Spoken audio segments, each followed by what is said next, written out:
Hello, hello, hello. This is Gresh from the I Am CEO podcast, and I have a very special guest on the show today.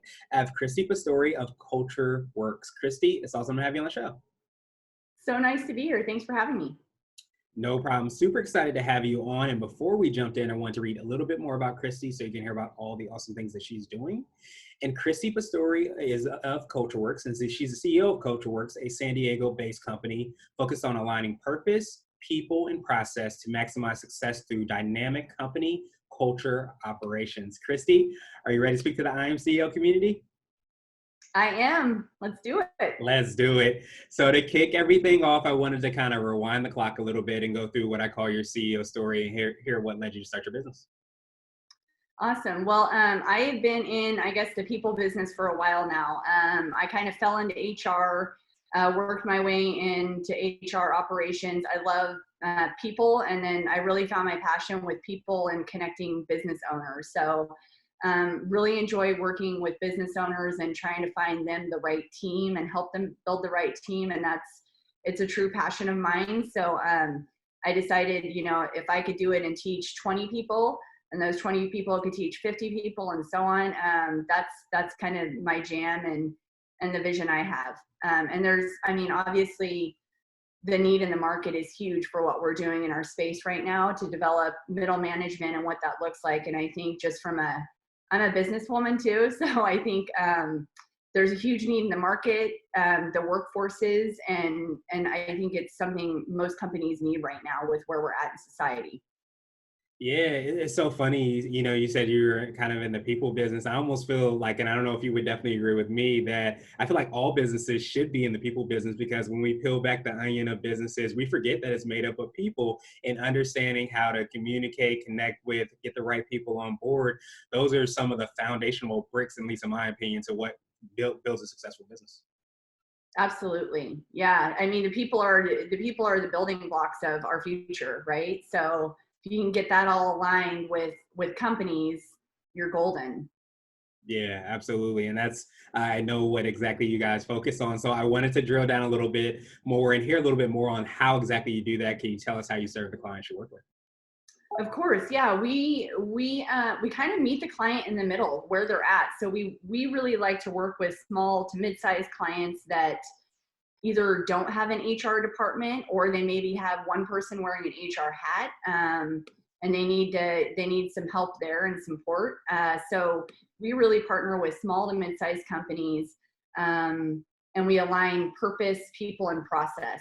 That's kind of our main thing is understanding their purpose the same way we our purpose, and then understanding how they kind of align with people, and then what processes also might be needed in their company. So we kind of look at all three different levels. We look at their talent, their culture, and their HR in those different facets, and really try to understand where they're at as a life cycle as a company, and how we can fit in, right? Because I think HR is always changing, people are always changing, and we really like working with companies that are evolving in that same thought process with people and build and all of that.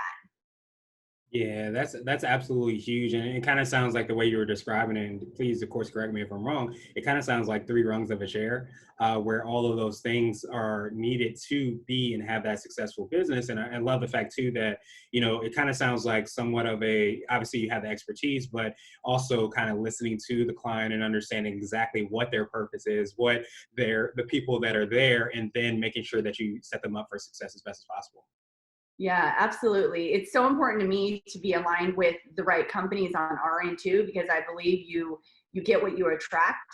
So if we're a company that cares about people and purpose and process, and that's kind of our jam internally, we're going to get the same clients. And so it's really aligning that and making sure they want to talk about that stuff just like we do, because then we know we can make an impact.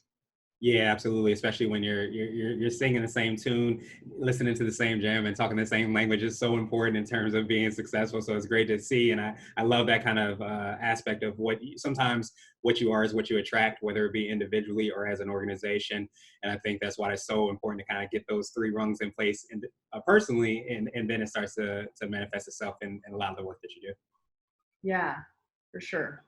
Awesome. So I wanted to ask you now for what I call your secret sauce. And this could be for you personally or your business, but what do you feel kind of sets you apart and makes you unique?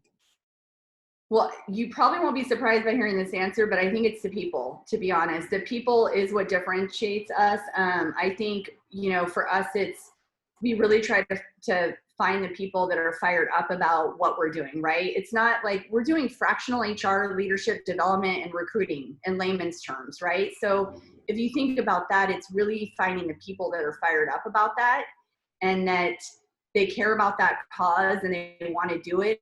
And our differentiator is really like that hands-on piece. So I consider ourselves hands-on consultants of service. I really feel like HR needs to be redirected to a service-oriented type business. They need to think about it like a business. They need to think about employees like their customers. And so really having that mindset of a service approach, that's what I look for in the people that we hire, because then, they're willing to roll up their sleeves and like get shit done with business Yeah. owners, you know? Yeah. And at the end of the day, that's a lot what it comes down to is being able to kind of execute and get shit done, as you said. And I love how you kind of talked about it in the beginning, because I think, and I imagine that everybody on your team as well kind of has that same kind of perspective, that mindset that you touched on, where a lot of times when you have your team and you're helping out these businesses and these organizations, it creates that domino effect where if you're helping to empower them, they're helping to empower their employees and so on and so forth, and creates this kind of cultural kind of transition or movement towards having a better workplace.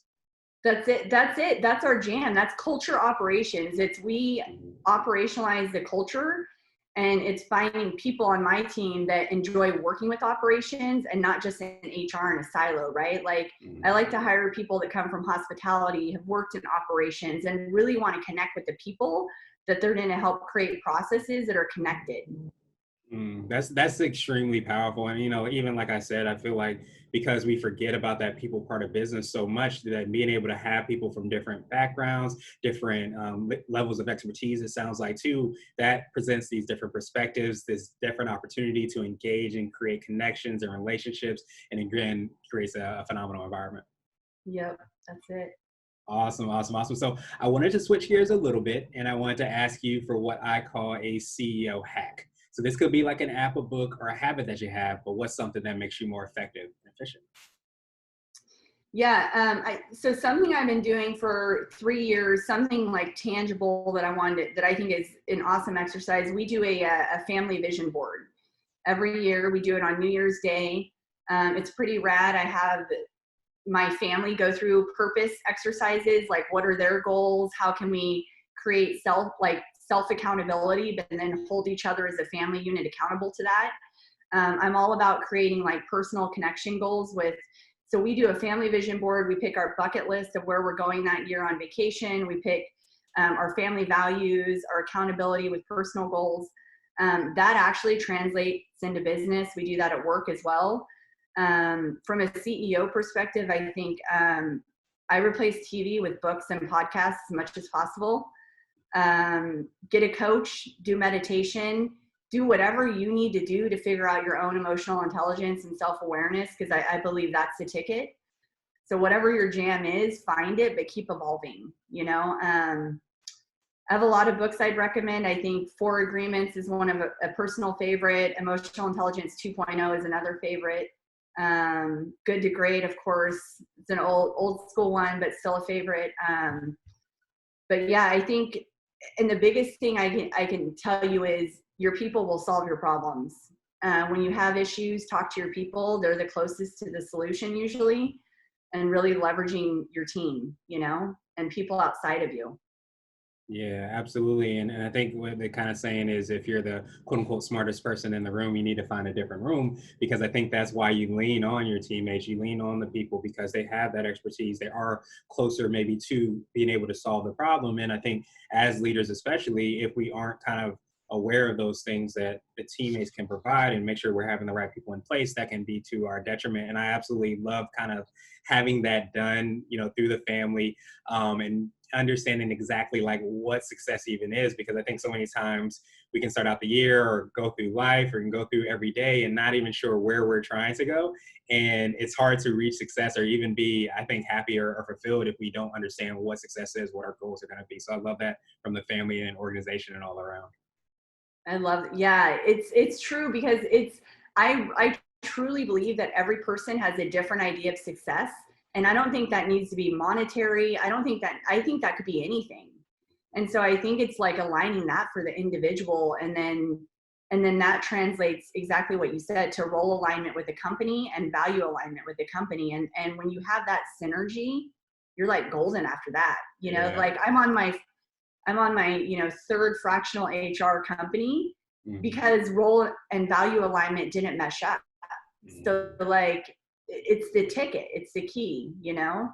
Yeah, it definitely creates that win-win, and that's where awesome things and awesomeness starts to happen. And I think too that I love that how you mentioned the emotional intelligence, because I think so many times we say, oh, so and so has the goal of doing X, Y, and Z, so I need to have the goal of doing X, Y, and Z. But really drilling down into yourself, because I think a lot of times even coaches will say, hey, the answers you're looking for are sometimes within. So a lot of times you have to do the work within yourself, and then you start to put it on the whiteboard or the bulletin board and start to go towards those goals. Totally. Yeah, that's Awesome. it. Awesome. So I wanted to ask you now for what I call a CEO nugget. So this could be a word of wisdom or piece of advice. It might be something you would tell a client, or if you hopped into a time machine, you might tell your younger business self. Do you stop all the noise around you and really just like listen to your emotions and your self-awareness of making sure you're aligned with all the people that believe in you and support, and surrounding yourself with the people that support you. If I did that 5 years ago, like it's hard, because everything that's flowed in my journey has been an opportunity for learning and involvement and all of that. So there's not much I regret. But if I look back at my younger self and what I could have done better, it's surrounding myself with the right people and walking away when it was time, right? Absolutely. And let me ask you this, because I know I think there's a book by Seth Godin, I can't remember the name of it, but how do you know, or how have you found that when is the right time? Like when you're trying to make those decisions, when it's time to pivot, or maybe things have evolved and changed and you're trying to get clarity on, yes, I should do this. Is this something that you just find internally? I think it goes back to the emotions and knowing if there's value alignment that exists. And for me, it's looking at like when there's emotions that are not good, right? Understanding the root cause of where those are coming from, and then drilling down to like, all right, do I have value alignment with this person that I'm surrounding myself with? Like, I'm all about honesty. Is this one of their top values, right? Or is there misalignment going on? So that's how I do it. Is really, I'm very emotionally driven. It's taken me a long time in life to figure out how to like manage that. But with that comes awareness of like really knowing where it comes from and if you're aligned with the right people. And so I think that's it.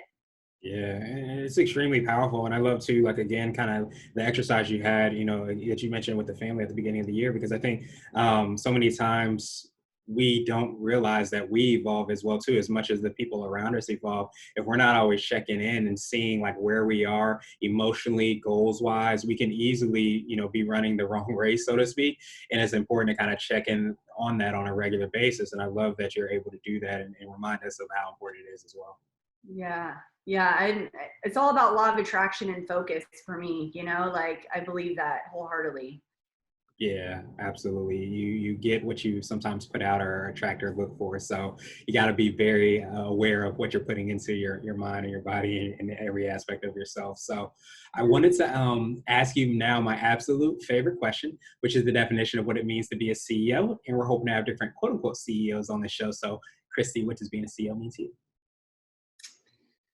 One of my favorite coaches told me it was like a chief energy officer, right? And to me, that's a great analogy. I didn't really think of this question before right now, but I love it because to me, it's energy, right? It's like if you're leading a team, to me, the biggest job of a CEO is like connecting the vision with the people and the team and making sure that that happens, right? So for me, it's creating the vision that's aligned with the energy of the direction that you're leading with the Yeah. people. Yeah, and that's so powerful. And I think I'm not even sure if this is a science thing or what, but I've heard, everything is energy. So understanding that and being aware of that and harnessing that, or at least directing it, I think might be a better way to say it, is a great way that you can do it within our clients, our team, and even our family, as we kind of touched on as well. Yeah. Yep. Awesome, awesome, awesome. Well, Christy, truly appreciate that perspective and I appreciate your time even more. What I wanted to do is pass you the mic, so to speak, just to see if there's anything additional you can let our readers and listeners know, and of course, how best they can get a hold of you and find out about all the awesome things you and your team are working on. Of course. Thank you. So, no other tips. I think just do you and talk to your people. They're the ones with the answers. I'd love to talk to anyone about what we do and kind of what my passions are. You can find me at www.cultureworkshr.com, Christy at cultureworkshr.com. And yeah, I think the more we can really infuse culture in the operations of the company and leadership, our world will be a better place. Yeah, absolutely. And we will have those links and information in the show notes as well so that everybody can follow up with you. But I love, everything that you're doing. That, of course, the things that we talked about today, like we all need to be in the people business. And I think that being able to kind of glean and learn so much from you and be able to bring you into our organization so that we can be successful and understand how to maximize and get the most energy, I guess, out of I think our most valuable resource is so important. So I love everything that you're doing. Again, I appreciate your time and I hope you have a great rest of the day. Thank you. You too. It's been awesome. Have a good one.